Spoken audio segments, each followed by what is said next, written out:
It's now my pleasure to hand this meeting over to our Chair of the Day, Deb Yin Fu, to introduce our guest speaker. That's what gives me the great pleasure to introduce our speaker today, Dr. Jenny Gray. So Jenny is a CEO of Zoos Victoria, and she's charged with the operation of the Melbourne Zoo, the Healesville Sanctuary, Werribee Open Range Zoo, and more recently the Kyabram Fauna Park. Over the last decade, Zoos Victoria has transformed to a zoo-based organisation committed to fighting extinction and creating a future rich in wildlife.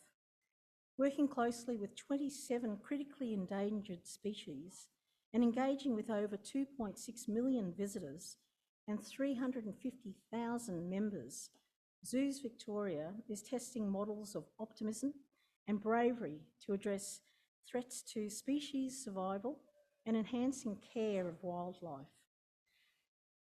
Jenny has a wide range of public and private sector experience, having worked in transportation, airlines and banking, before moving into the zoo industry in South Africa, then Australia. Jenny has qualifications in civil engineering, transportation engineering, business administration and ethics. Jenny is also the Deputy Chancellor of Victoria University, so a very important person. So in all that experience, Jenny has learnt some lessons from the zoo, and it's my privilege and to invite Jenny to the podium and give us lessons from the zoo. Thank you, Deborah. It's really a joy to be here this afternoon and to meet with all of you and share a little bit about what we've been up to at the zoo. So you all remember going to the zoo, right? When you came either as children or with your children or with your grandchildren. And children love the zoo. They arrive and they scream. They get in those buses and they scream the whole way to the zoo. I think the police even hear those buses coming past with everyone screaming and they're like, yep, they're just going to the zoo. And so you got to the zoo and you had this incredible moment, a place you came with friends and family. Not many people come to the zoo on their own. We come in groups. It's a place that you come with food that your mother doesn't let you eat every other day because once you've eaten it, you run around screaming. So they let you take that to the zoo and they don't let you eat it at home. And sometimes we see little kids with backpacks that are so heavy they can barely walk, but they're filled up with all kinds of treasures for the day. And it's a place that, as I say, you run around and you scream, and along that way, you learn things. You start to learn all kinds of stuff. You learn about animals, you learn about culture. You learn how to get on with other kids, because running around screaming on your own is quite limited. It's lots more fun when you do it with other kids. You learn how to see animals, and that animals are incredible and amazing. You have these moments where you're just standing dead still because you're overawed by something that you'd never thought you would see in your life. You learn that hippos are really big, because nothing really prepares you for the size of animals. When you look on TV, everything's the same size. When you come to the zoo, suddenly you get to see how big they really are. A friend shared with me that he brought his nephew to the zoo, and the nephew was really excited about seeing elephants and elephants and elephants, and they eventually got to the elephants, and the kid just burst into tears, because in his world, elephants were the size of dogs, and Bongsu is 5 tons, so that wasn't quite what he had in mind. We learned that elephants are really hairy. This is Mali, our firstborn, most loved elephant, and I can actually tell all the different elephants apart by their hairstyles, because they all have very different hairstyles. We learned that tigers have good press, but smell really bad. And when they turn around, don't stay there, move away. But tigers smell bad. And we learn to stand very still sometimes, because if you want a butterfly to land on you, you have to stand really still and be really respectful. And we learn how to look after the environment. And then you all grew up and you stopped visiting and you went off and did other things with your lives. And your children started refusing. And just good news to all of you, if the kids don't want to come, come without them. It's a way better experience with our children. But what I'm going to share with you today is just a couple of lessons from the zoo. And I'm only going to run through 3 because you only gave me 25 minutes. I can do this for about 4 hours straight. But I'm going to share with you just a couple of the lessons that we've learned over the last 15 years as we've been transforming into a zoo-based conservation organization. This is Bob. Bob's a wombat. Bob is completely uncontested about what he's going to be when he's bigger. He's going to be a wombat, and he's going to destroy the environment. It is a sole purpose he has. But we have a different choice as humans. We get to choose what we do with these lives. We get to choose what impact we have on the planet, and that's up to us. And that's why I believe purpose is critical for us as individuals. It's critical for us as organizations to know why we're working for things. What is it that's so important that we're going to do it every day? At Zoos Victoria, we have a plan for 2030, and it has a very simple commitment to fighting extinction and creating a future rich in wildlife. And we're going to do that in 4 ways, in working for wildlife. There's a philosopher who said, in a bad zoo, the animals work for the zoo. In a good zoo, the zoo works for the animals. We're connecting community with nature. We are creating really special places, and we're running a thriving ethical business. And what we're doing is we've identified we want to be best in the world at fighting extinction and caring for wildlife. And so this has been a journey that's taken us down a whole lot of roads. It started back in 2009 with the Christmas Island pipistrelle. You're all smart people. I don't need to tell you where they come from. They're Christmas Island pipistrelles. But they small insectivorous bat, and their threat was a large invasive ant, the crazy yellow ants. The ants invade the roost space, the bats come back every night, and basically the bats were being eaten by the ants. So researchers had been going up to the island every year, plotting the population points, and if you drew a graph and you plotted the points and you put a line through them, you would see we were going to lose a species in 2009. So in February 2009, the government acted with enormous haste and put out a tender. Okay, that's a really bad joke, right? Because anyone who's ever applied for a government tender knows it's not what you're doing in an emergency. There was only one tenderer, which was a consortium of 3 zoos, ourselves, Taronga and Perth Zoo.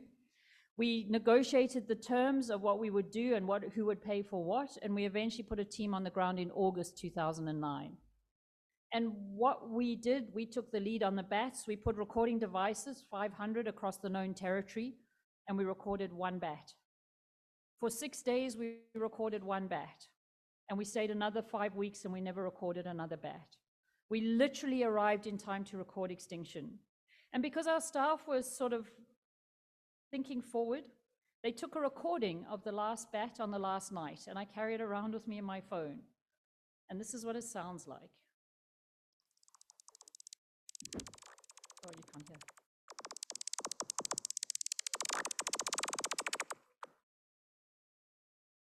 And then it went quiet.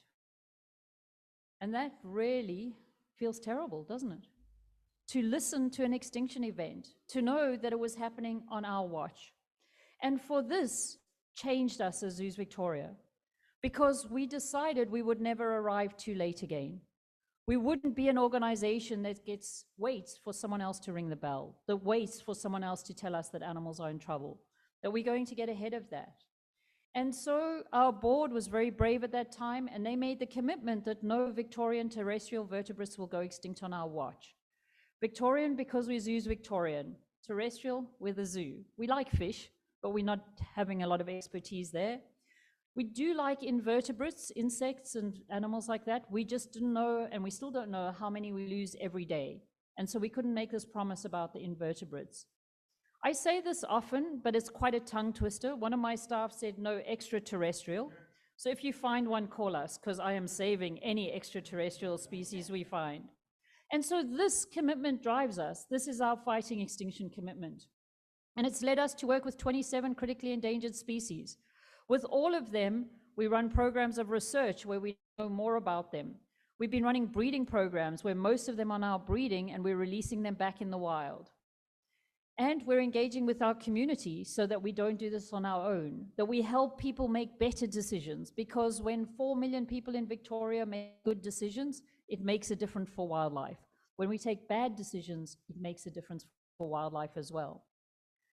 And we've been on this journey, and I could spend just half the talk just in this one slide, but starting with that bat, we committed to be carbon neutral and receive certified carbon neutral by 2012.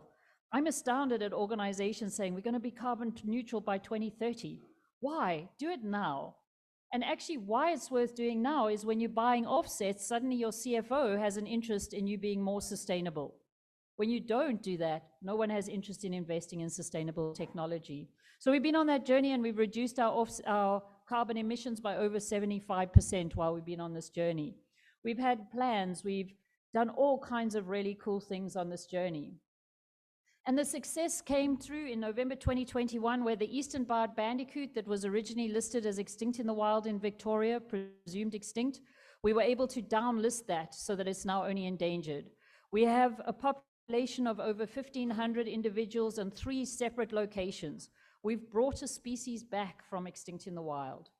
And we've done it so well that we were able to stop the captive breeding program. And that is a world first of a mammal recovery where there's no more supplementing of the population from captive bred animals to keep the population going. And that's incredibly exciting. And I keep in the road sign because that's a sign that it's working, is when there's so many, you have to put up signs to avoid them over. That's when you've brought back a species from extinction. And 1997 is not a year, although it's probably a year most of you remember fondly. 1,997 is the number of threatened species in Victoria. We punch way above our weight with threatened species, and it's something not many people are aware of. But the challenge and the shout out I have to all of you is, how do we move that number? We've moved 1. We've got another 5 that are getting close to being moved away from the edge of extinction. How do we keep going and move? And then I say this like it's easy. Luckily, 1,500 or so are plants. They're just as hard to recover. And so we have a lot of work to do if we're going to work within the global biodiversity framework and bring species back from extinction. So when I say it's important to have a purpose that gives you clarity, it's allowed us as Zoos Victoria to know exactly what we do and don't do. It's allowed us to say what species we work with, and it's allowed us to become very powerful advocates for the most critically endangered species that we work with. Second lesson I'd like to share is to be ready and flexible. Now, I wonder when many of you saw that, you thought I was going to talk about COVID. Well, I'm not going to talk about COVID. We were very flexible during COVID, and it was a very interesting time. But actually, back in 2020, we had these terrible bushfires. In 2009, Zoos Victoria was really a bystander when the bushfires came through.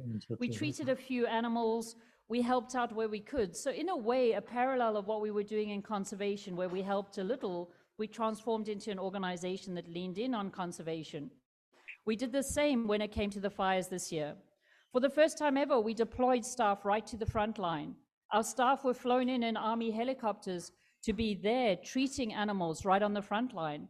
When you look for people who know how to care for injured wildlife, who know extensively how to care for wildlife, Zoos Victoria is the single biggest employer of vets, vet nurses, and keepers with the skills to respond in an emergency. And for the last 2 years, and we've just been renewed in the contract, we're the Wildlife Emergency Support Network coordinators for Victoria, and we're the first line of defense against emergencies for wildlife.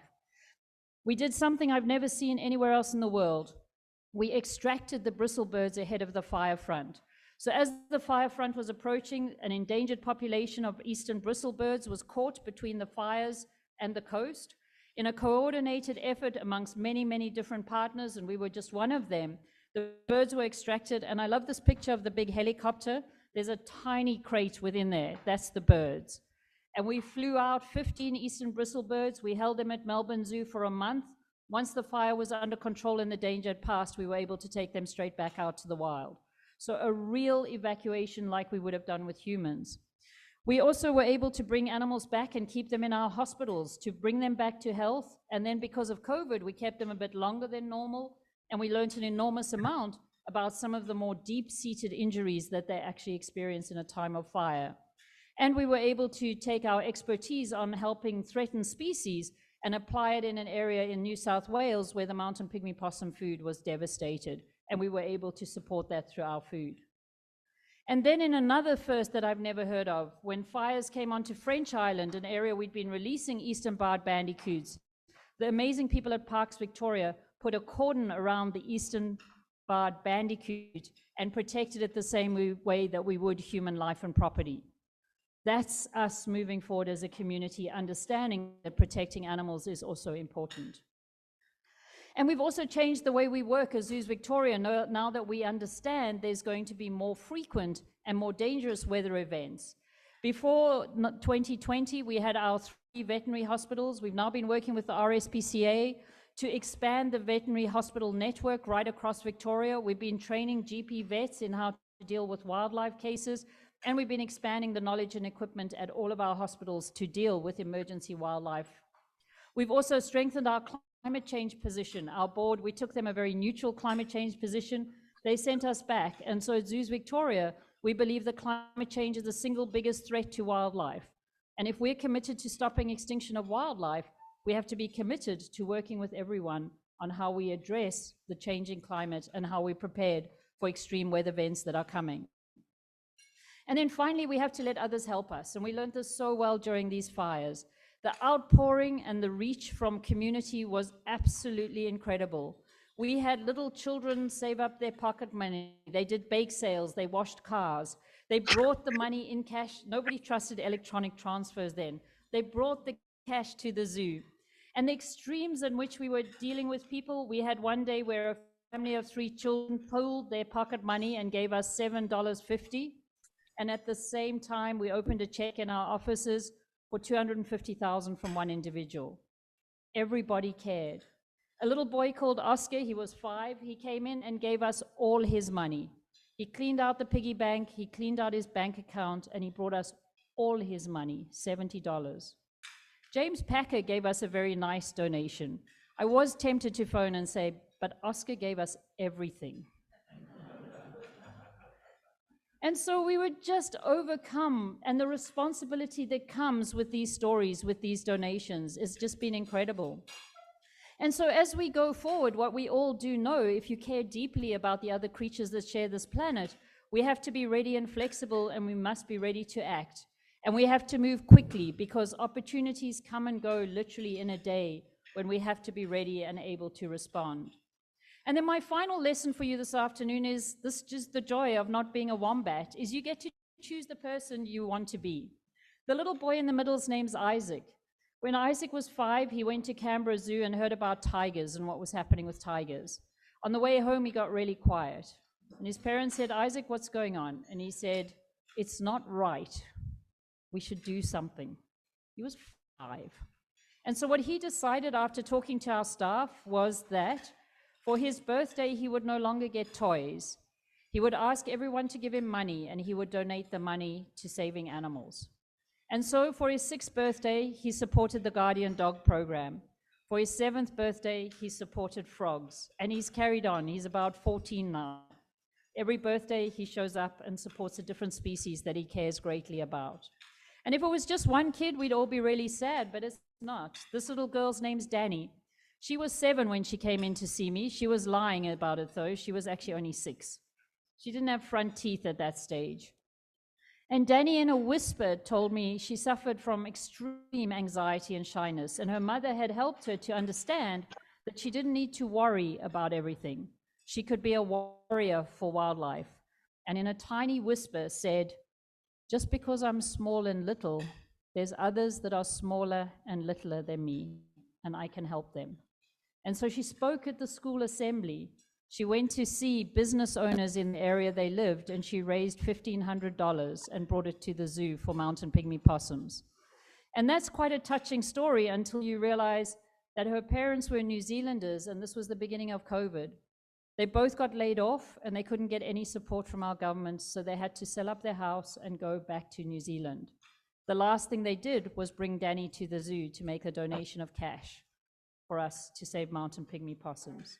But her work was what actually ended up saving the New South Wales mountain pygmy possum population. George Bernard Shaw says this is true joy, being used for a purpose recognized by yourself as a mighty one, being a force of nature instead of a selfish, feverish, selfish little clod of human ailments complaining the world will not devote itself to making you happy. All these stories I share with you are people who are stepping up who are deciding to be a force of nature for wildlife and for the environment. And it really is a joy to be doing this.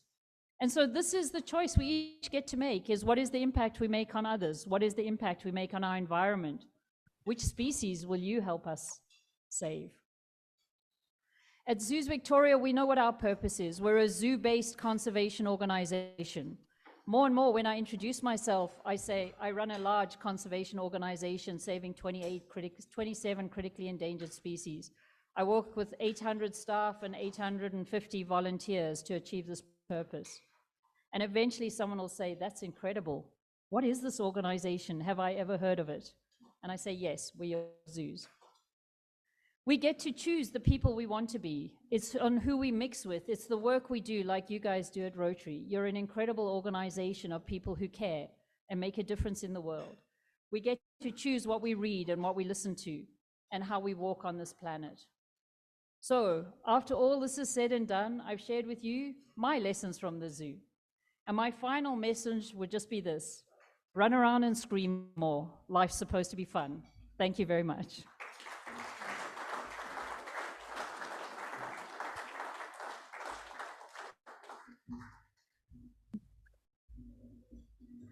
Thank you, Jenny. It's a real call to arms for us all to be aware of endangered species and also take lessons from some of these young people who are really getting off, getting up and collecting money and contributing to this cause. So I was really impressed by that. Anyway, Jenny has time for questions. Yes, Sue. Hello, hello. Oh, you've got a microphone. Yes.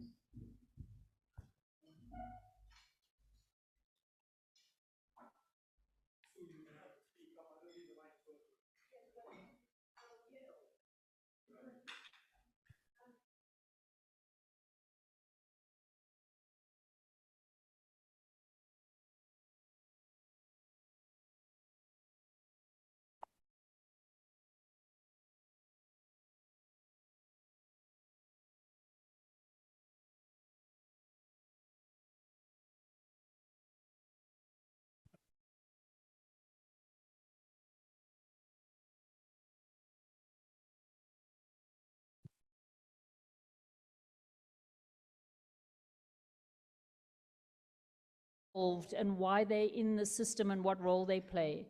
There's so many animals we have no idea yet why they're important. The eastern barred bandicoots actually do an incredible job of breaking up surface soil. A single animal can move 10 tons of soil in a year. And so what we were able to show on Churchill Island is that bandicoots break up the surface, which allows water to go in better, and all the plants did a whole lot better. So other than thinking, oh, the bandicoot's making a mess of my garden, you could think, oh, fantastic, the bandicoot is saving me from another 3 days of digging up my garden. Now, we didn't know that until we looked more closely. And so diversity means a couple of things. It gives us resilience. It gives us all kinds of services we don't even understand. And we need all of those working together. Our environment is incredibly complex, and we just don't even know which is the critical piece that we may be losing. Any other questions? Yeah, that's working. Thank you, Sally, for a very interesting talk. I'm interested to know how you've been able to rationalize managing animals in captivity against the wonderful game reserves that you would know so well in Africa. That's such a great question. In Johannesburg, I ran the Johannesburg Zoo, and 99% of the people that came to my zoo would never be able to afford to go to one of those wonderful game reserves. And so for children growing up in a township in Johannesburg, we had a different moral purpose. Our moral purpose was to give them the best day of their life, where they could forget where they lived or the state of their parents being unemployed or AIDS or any of the other horrible things. And as an African, they could look down a lion or an elephant or a giraffe. And so, you know, we think about the accessibility of the wild is very limited. The second part of the accessibility to game reserves is there's a whole lot of people for whom that will never be an opportunity because of their special needs. And so I believe that all of them should have a chance to really appreciate animals, to see them up close, to get to know them and to get to love them and to get to care, and not for it to be locked away as something privileged. And I think we do that. That's how I make sense of, instead of saying just go see them in the wild. The other reality is, if the 2.6 million people that visit us all went to look at those lions in the wild, it certainly wouldn't be the kind of wild place that we imagine it to be. We offer a place where everyone can access animals and learn about them, but in a way that's safe for the animals and safe for the people and accessible to people.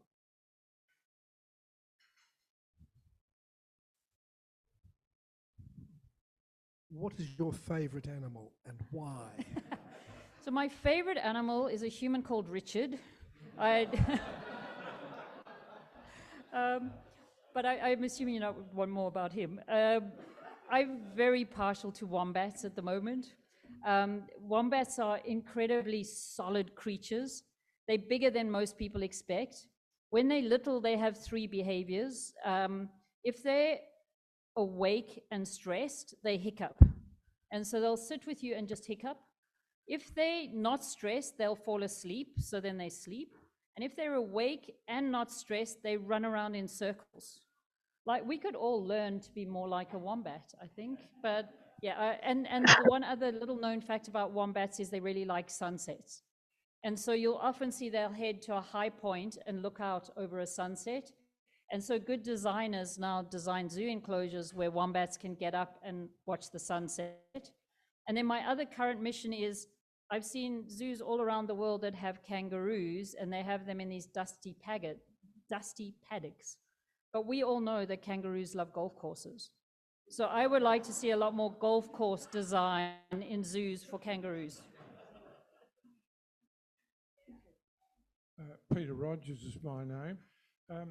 You had one of your slides showed the network in Victoria of hospitals. Yeah.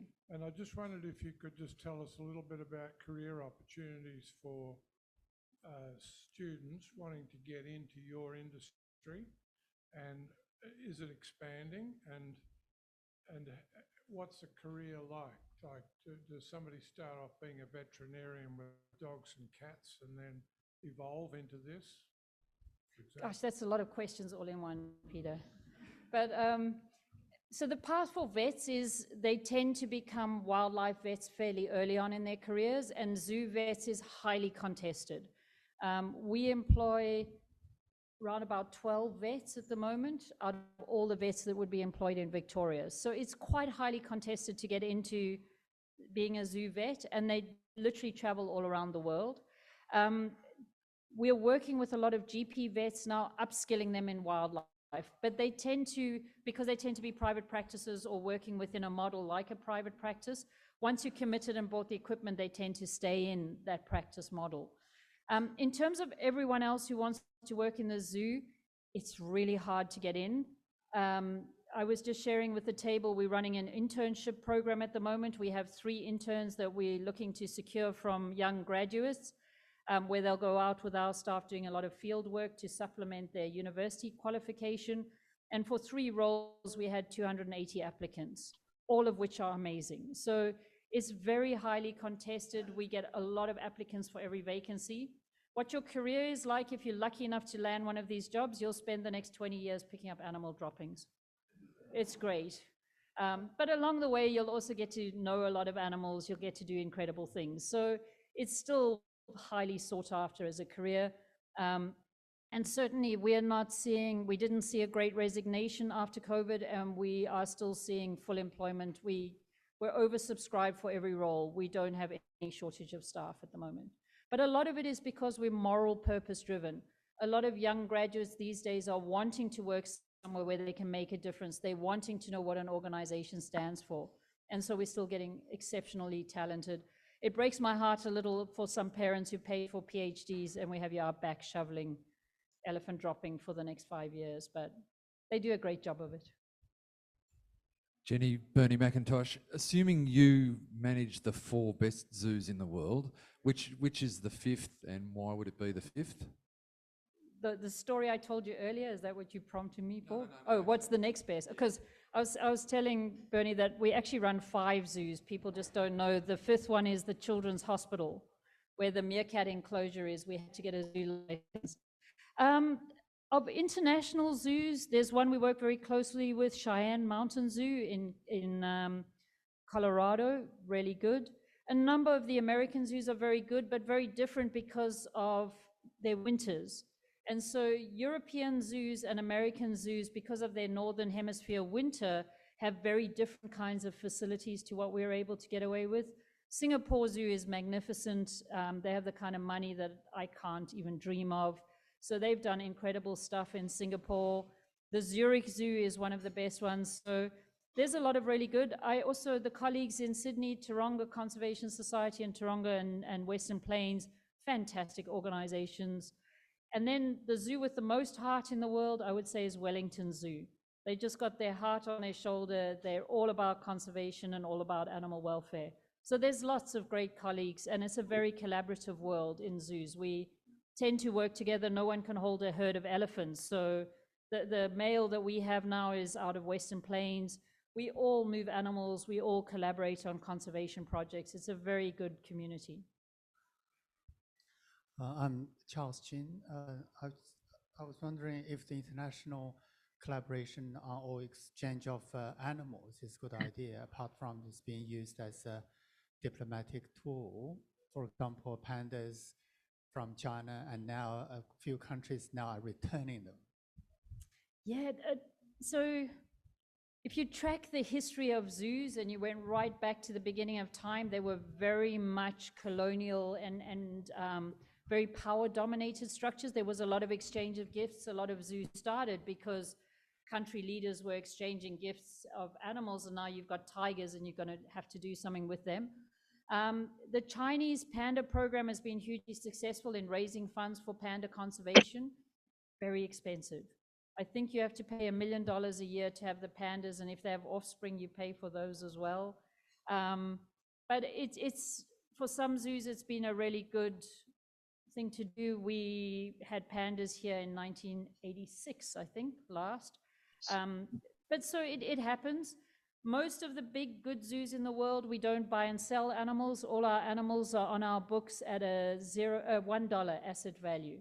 That's always, there's no accountants who had to ask the question, what the animals. So we don't value our animals and we collaborate. So there's international stud books that look for the best pairings.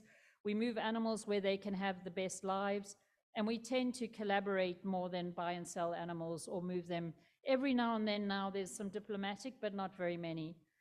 Generally, it's done much more professionally. One behind Peter you. Hollingworth. This is a quick one, and that is Peter Hollingworth. I do value very much your favourite wombat. He's speaking now. Wombats are marvellous, and the reason why I found this to be so was that some years ago there was a long and protracted process of electing an Archbishop of Melbourne, and finally the final candidate came forward, and a journalist of the Sun Herald said, "The last wombat in the paddock." Now, the Archbishop, like you, had this wonderful sense of being able to make a bit of humour and a bit of public relations out of something, because he said, "I am the last wombat in the paddock." And you know what happened?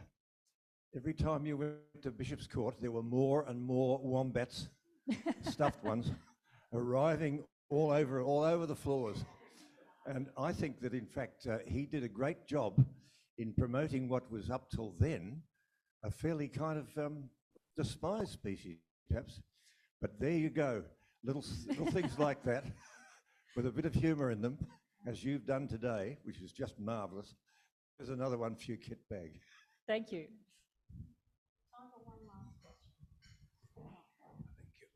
Hi, Suresh. Just one quick question. It's rather prestigious to have wild animals as pets in the Middle East. Your take on that, please. Thank you. Yeah.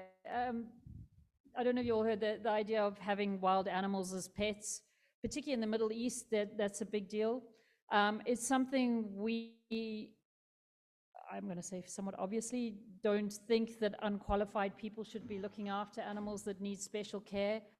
The question really comes back to the ability to give them the diversity of experiences, the social structure, the intellectual challenge that they're able to deal with, as well as the impact on wild populations when we remove animals as pet species. And so we've done quite a lot of work. We're working at the moment with Tourism Australia on images that we use and what those images share as a message, because it's really easy to point to someone in the Middle East who has a cheetah as a pet and say that doesn't feel right. But we don't always know the messages we're sending. And so we were really interested in some research we did around selfies with animals. And what we found was when people see an image of someone holding a cute animal, they think it's not endangered and they think it would make a great pet. That was an eye-opener for us. That was one of those moments where you can't unknow something you've just learned. And so we've changed our guidelines whereby we don't do any selfies with animals anymore. It bemuses many of my colleagues, but I won't stand and pose with an animal ever again. As well as we've encouraged and working with Tourism Australia are now no longer showing pictures of people posing and taking selfies with animals. It's not great for the animal either, but more it's about the message we send is that someone then thinks, oh, that would make a great pet. And so we've also done some work recently around people back here in Australia keeping reptiles as pets. Some of the worst animal condition we see is reptiles that have been held as pets by children. They don't know what to feed them properly. They don't know what they need. They're keeping them in Tupperware containers under the bed. This is not good for an animal. And we don't do it out of being bad or evil people. We do it out of lack of knowledge. And so that's something we're really working on sharing, the right way to look after animals. Thank you, Jenny. Fascinating stuff. Say that. Okay, so I just want to thank Jenny for the fascinating presentation on zoos. So much more that we need to know about zoos, and it's been really great. Thank you. So we have a little gift for you here. That includes some socks and a book on 100 years of Rotary and a coin. So those socks are 2023 socks, limited edition convention socks, 200% Australian made in Preston by our very own past president, Phil Endersby, wilderness wear.